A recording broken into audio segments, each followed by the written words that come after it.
Bienvenue dans Nova. Dans cette vidéo, je vais vous présenter les systèmes IFC. Qu'est-ce qu'un système IFC? Eh bien, c'est tout simplement un regroupement arbitraire d'éléments. Ce regroupement va permettre à la personne qui reçoit votre IFC, eh bien, d'analyser vos données sous le prisme de ce regroupement. Donc, dans la pratique, euh, on va regrouper les éléments du modèle par fonction, c'est-à-dire par exemple pour les fluides, on va associer chacun des éléments d'un réseau à sa production ou à sa centrale. Et puis pour l'électricité, on a par habitude plutôt, mais c'est pas une généralité, ça va vraiment dépendre du profil de projet, du BIM manager, etc. En électricité, on va plutôt regrouper les objets par type de courant. Par exemple, courant fort commande, courant fort luminaire. Mais dans certains cas, on peut aussi regrouper ces éléments par armoire, par exemple. Encore une fois, c'est arbitraire. Donc, ce que je vais vous montrer, c'est comment vous pouvez effectuer ces regroupements dans Nova. Et pour cela, il y a deux manières différentes. La première manière, c'est de générer automatiquement des systèmes à partir des attributions des éléments au médium. Donc, en ventilation, par exemple, le médium correspond au type d'air. Et en électricité, c'est la propriété de domaine, par exemple, courant fort, prise, etc., etc. Donc cette première méthode, elle fonctionne bien pour les lecs. Donc on va voir un exemple. Je vais, après avoir fait mes attributions de domaine, me rendre ici dans le menu IFC Gestion des systèmes, système par défaut. Et puis je vais avoir la possibilité en fait de renommer le médium pour l'export. Donc par exemple, le médium des luminaires, je vais le renommer en CFO, éclairage intérieur, et c'est ce texte qui sera exporté en tant que système en IFC. Voilà, je vais enregistrer. Et maintenant, si je valide et que je sélectionne un luminaire sur le domaine luminaire, et bien dans le second onglet de la fenêtre des propriétés, j'ai automatiquement le système IFC dont j'ai modifié le texte qui est affecté. Et pareil, par exemple, pour la protection incendie, courant faible. Pour la ventilation, chauffage et sanitaire, on va plutôt raisonner, comme je vous l'ai décrit avant, par centrale. Donc le médium ici, il ne va pas être très intéressant, ou en tout cas, il ne sera pas suffisant. Donc maintenant, je vais vous montrer la deuxième technique.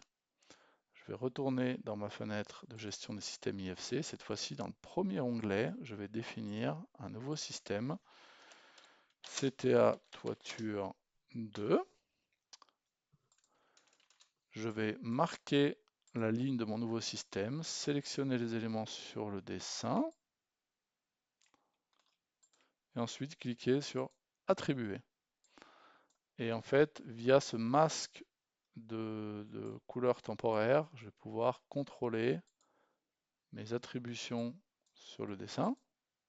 D'ailleurs, je viens de constater que je me suis trompé, c'est pas ça que je voulais faire. Donc pour la CTA 2, donc je vais désattribuer les éléments. C'était ce réseau-là que je voulais sélectionner. Attribuer. Donc là, on vérifie. Voilà, on a quelque chose de cohérent. Pareil pour l'électricité, si je veux par exemple un regroupement par armoire, je vais pouvoir contrôler ici que je me suis trompé. Donc je vais d'abord désattribuer ces deux objets, les resélectionner et les attribuer donc à l'armoire divisionnaire du rez-de-chaussée. Donc là, on est bon.